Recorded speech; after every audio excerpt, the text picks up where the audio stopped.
question that I have always had is about the revenue model. You have been in most of the webinars, you have mentioned about the revenue model of the Crime-Free Bharat. If you could please explain everybody and me the revenue model that you plan to bring with Crime-Free Bharat that is going to help all the citizens of India. That would be really very, we'll be grateful to hear it from you again, sir. Thank you. चलिए, तो आपने और सोनी जी ने एक ही question पूछ लिया है, तो मैं सोच रहा था कि इसका प्रश्न का जवाब थोड़ा सा विलंब से देंगे, लेकिन अब इस क्वेश्चन का जवाब मुझे देना ही होगा। देखिए, ये एक बहुत ही लाभ का सौदा है। पहली बात तो जो है, इसमें जो मैं बात जोर से कह रहा हूं कि हर व्यक्ति का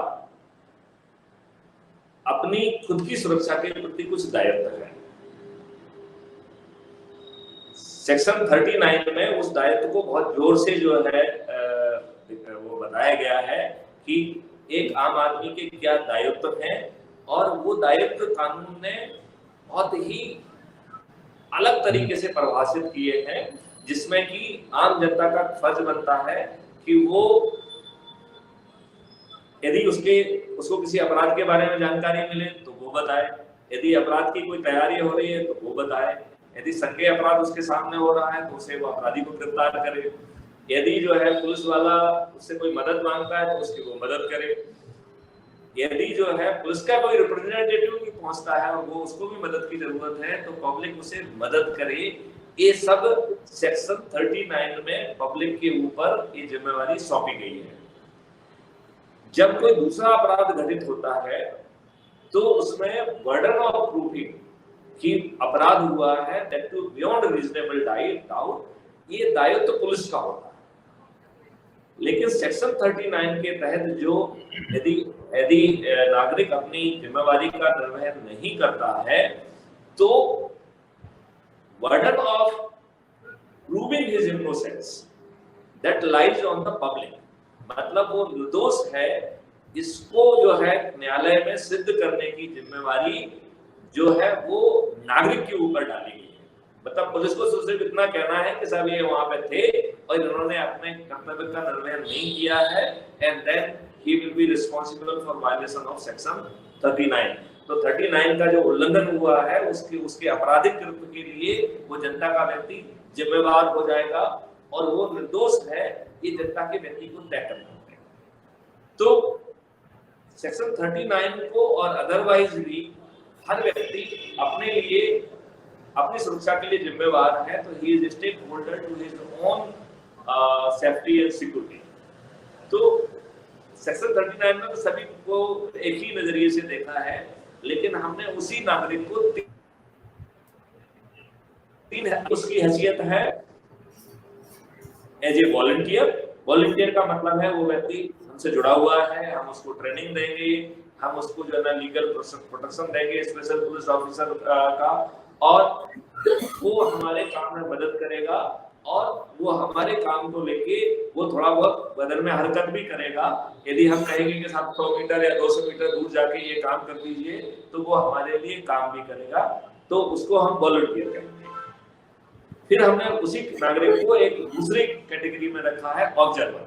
तो हम लोग ऐसे बहुत सारे लोग होते हैं कि हम अपनी अपनी जिम्मेवारियों में रहते हैं और हम उस जिम्मेवारी के निर्वहन के कारण अपनी जगह छोड़ के कहीं नहीं जा सकते हैं, तो वो जो है ऑब्जर्वर, जो उसकी ऑब्जर्वेशन है, उसके 5 सेंसेस हैं, उससे वो जो चीज देख सकता है वो उसे पास कर सकता है, और उनके सेंसेस वाली जो चीजें हैं वो हम उनको टास्क भी कर सकते हैं।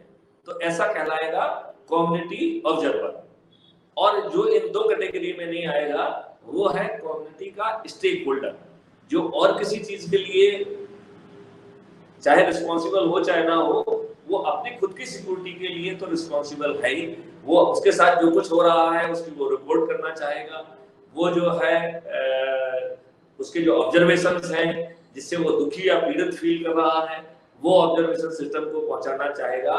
तो इस तरीके से 3 भूमिकाएं जो है हमने उसके लिए सोची है। अब सवाल ये उठता है, ये तो हमने उसके लिए भूमिकाएं सोची, उसको क्या मिलेगा?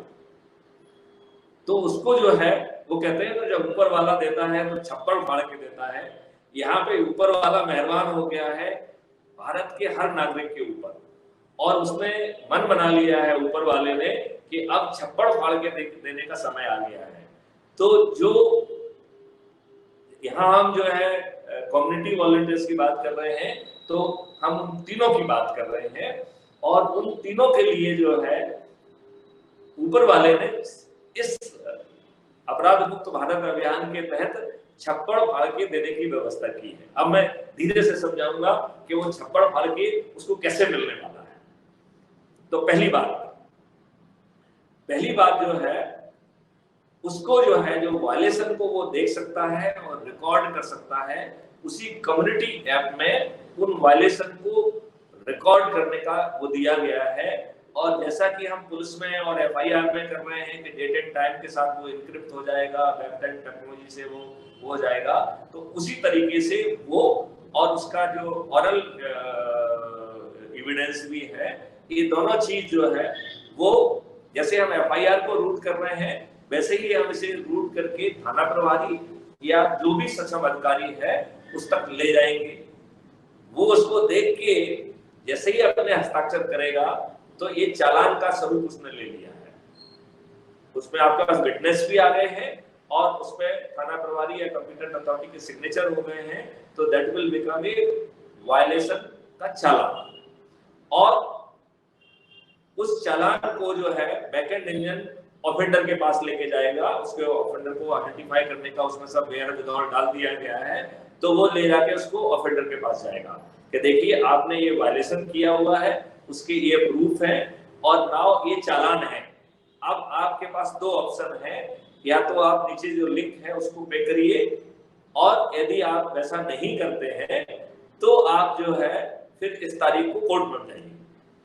तो कोर्ट में फिर उसको सब वो एविडेंस कोर्ट में चले जाएंगे, तो उसको कोर्ट के सामने जो है ना फिर पूरी प्रोसीडिंग को सहना पड़ेगा। तो हमारा ऐसा मानना है कि अधिकांश ज्यादा 70% लोग जो है, चूंकि उसके अकाट डिजिटल साक्ष्य है, तो वो इस बात को ही प्रेफर करेंगे कि साहब हम जो है डिजिटल पेमेंट से चालान कर देते हैं। अब मोटर व्हीकल एक्ट के तहत 2000 से 10,000 तक के चालान जो है ना वो है पेनल्टी की राशि है। तो अपन सबसे कम राशि को एक मिनट के लिए मानते हैं कि 1000 जो है 2000 रुपए की उसको पेनल्टी लगती है, तो 1000 जो है ना वो सरकारी खजाने में जाएगा, ट्रेजरी में जाएगा, और 1000 फ्लो बैक होके उस कम्युनिटी वॉलंटियर को मिलेगा, या यहाँ पे वॉलंटियर अकेला भी नहीं है, या उस मशीन के ओनर को मिलेगा जिसने इस वायलेशन को कैप्चर किया है। इसका मतलब है कि हमने वॉलंटियर के लिए भी प्रावधान किया है और सीसीटीवी और आईओटी डिवाइस के ओनर्स के लिए भी प्रावधान किया है कि उनके पास भी जो है वो राशि जो है 50% पहुंचेगी, और इतना हैवी राशि होगी। आप अंदाज लगाइए कि यदि 130 करोड़ लोग सिर्फ एक बार बटन दबाते हैं तो 1,30,000 करोड़ जो है रेवेन्यू सरकार के लिए पैदा होगी, और इतनी ही रेवेन्यू जो है पब्लिक के लोगों में डिस्ट्रीब्यूट हो जाएगी 50% के हिसाब से। इतना स्ट्रॉन्ग जो है पैसा उसके पास आएगा। तो अभी हमने एक वायलेशन की बात की, फिर हम इसमें वायलेशन में धीरे धीरे अन्य वायलेशन को जोड़ते जाएंगे। तो जिन चीजों को संबंधित विभाग नहीं डील कर पा रहे हैं, फूड विभाग डील नहीं कर पा रहे हैं, आज जो है हम सब लोग एडल्ट्रेशन से जो है ना झेल रहे हैं, आज हम 25 चीजों से झेल रहे हैं, उनको जहां जहां पे कंपाउंडेबल है उनमें पब्लिक के पार्टिसिपेशन से, कम्युनिटी के पार्टिसिपेशन से हम कैसे उस वायलेशन को कैप्चर करें। और चूंकि हमने वायलेशन को कैप्चर की एक मैकेनिज्म तैयार ऑलरेडी कर ली है, और उसमें सक्षम अधिकारी के पास हम ले जा सकते हैं। तो पुलिस का केस है तो पुलिस को ले जाएंगे, फिर बाद में जो है ना जिसका केस होगा उसके पास ले जाएंगे, और उसका जो 50% राशि है वो या तो उस वॉलंटियर को मिलेगी या उस मशीन को मिलेगी, ऑनर को मिलेगी जो इस वायलेशन को कैप्चर करेगा। तो ये हो गया पहली रेवेन्यू स्ट्रीम। अब दूसरी रेवेन्यू स्ट्रीम की बात करते हैं। वो जो उसको टास्क मिलेगा या वो जो ऑब्जर्व करेगा उसको क्राइम से मैप किया जाएगा, और जितने क्राइम जो है ना, जैसे मान लो एक व्यक्ति नया व्यक्ति के बारे में कोई पर्टिकुलर इंफॉर्मेशन आती है और उसके पूरे साल भर के चीजों को जो है ना मैप किया जाता है और मालूम पड़ता है कि उसने 200 ऑफेंस किए हैं और सिस्टम के हिसाब से रिवार्ड देंगे, तो 200 into 100 मतलब 20,000 का एक प्रमोशन वाउचर उसको मिल जाएगा। तो that will become a second stream, मतलब crime related information and support की जो स्ट्रीम होगी that is the second stream. Now let's come to the third stream. तो जो समन्स वारंट है, जो अभी पुलिस तामील करती है, वो आगे चल के हम कोर्ट को समन्स वारंट इशू करने में भी मदद करेंगे और वो हमारे कम्युनिटी ऐप के माध्यम से नियरेस्ट व्यक्ति के पास पहुंच जाएंगे और जिस दिन वो जारी होगा संभवतः हम उसी दिन उसको जो है ना एग्जीक्यूट कर पाएंगे और इसके एवज में एक रेवेन्यू स्ट्रीम उसके पास आएगी। तो ये हो गया तीसरी रेवेन्यू स्ट्रीम। और जो चौथी रेवेन्यू स्ट्रीम है वो जो है हम उसके जो भी वो काम कर रहा है उस काम में मदद करेंगे, तो उस काम से जो उसका अपना मूल काम है उस काम में भी हम उसको रेवेन्यू स्ट्रीम दिलाएंगे। तो आम के आम गुठलियों के दाम, मतलब आपको चारों तरफ से जो है, जो कहते हैं छप्पड़ फाड़ के भगवान देने वाला है। तो अपराध मुक्त भारत भारत के सभी नागरिकों को अब छप्पड़ फाड़ के देने वाला है। और जो माननीय हमारे प्रधानमंत्री नरेंद्र मोदी जी ने कहा था कि हर किसी के खाते में 15-15 लाख आएंगे, मेरे ख्याल से जो है उनके आशीर्वाद से 15 लाख से भी बड़ी राशि जो है हर नागरिक को मिलेगी। और आप ये सोचिए कि एक छात्र को सोचिए या एक आप मजदूर को सोचिए, वो दिन भर मेहनत करता है तो उसको 350 से 500 के बीच में डिपेंडिंग अपॉन के वो कहाँ काम कर रहा है उसको पैसा मिलता है। यहाँ एक बटन दबाने मात्र से उसको जो है ना 1000 रुपए की राशि मिलेगी। तो वो व्यक्ति जो है वो कोशिश करेगा कि यदि वो थोड़ा सा भी स्मार्ट है तो वो कोशिश करेगा कि हम शायद इसको कैप्चर करें और उसका लाभ मुझे मिले। तो जहाँ एक और उसको छप्पड़ फाड़ के जो है पैसे मिलेंगे और धीरे धीरे हम एक कंप्लायंट सोसाइटी में कन्वर्ट होंगे, हम एक रूल ऑफ लॉ की सोसाइटी में कन्वर्ट होंगे। हम 4 लोगों को बता के अपनी कानून जो है गैर कानूनी कार्रवाई जारी नहीं रख पाएंगे।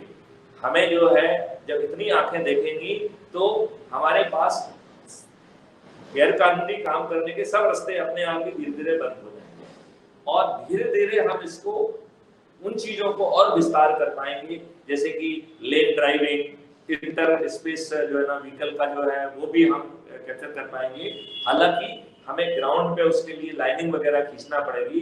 तो जब इतनी बड़ी मात्रा में राशि आएगी तो शासन के पास पर्याप्त पैसा होगा, वो सब लाइनों को रिफ्लेक्टर्स ये सब डालेंगे और जिससे कि हम जो है उन वायलेशन को भी कैप्चर कर पाए जो हम अभी नहीं कैप्चर कर पा रहे हैं। और ऐसा करके फिर जो है एक्सीडेंट होना लगभग नामुमकिन सा हो जाएगा, क्योंकि बैकएंड इंजन जो है ना वो एक्सीडेंट के लिए ही काम कर रहा है और वो उन सब ब्लैक स्पॉट्स को मॉडिफाई करेगा। तो हम जो है अभी हमारे पूरे भारतवर्ष में 1,60,000 से ज्यादा लोग जो है वो एक्सीडेंट में मारे जाते हैं और ऐसे लोग जो घायल होते हैं उनकी संख्या तो बहुत ज्यादा है। और आप ये देखिए कि यदि कोई ब्लड रनर घायल हो जाता है और वो डिपेंडेंट बन जाता है तो उसकी पूरी जिंदगी बदल जाती है। तो ये जो है बहुत सारी प्रेशियस जो है जिंदगियों को बचा पाएगा। हमारे एक्सीडेंट में मरने वालों की संख्या लगभग नगण्य हो जाएगी। तो जहाँ पे एक रेवेन्यू मिल रही है वहाँ पे एक कंप्लायंट सोसाइटी भी पैदा हो रही है और उसके साथ में ही लोगों की जान भी बचेगी। तो आम के आम गुठलियों के दाम। Could you understand my answer? Should I repeat it in English? No, sir. I totally understood it. Thank you very much for such detailed information, sir. Thank you. No, I would like you to give your views on the information given by me and how much that is fruitful to you, how much it is convincing to you, and since you are a technological partner also in the mission, so then you can tell about the technology which is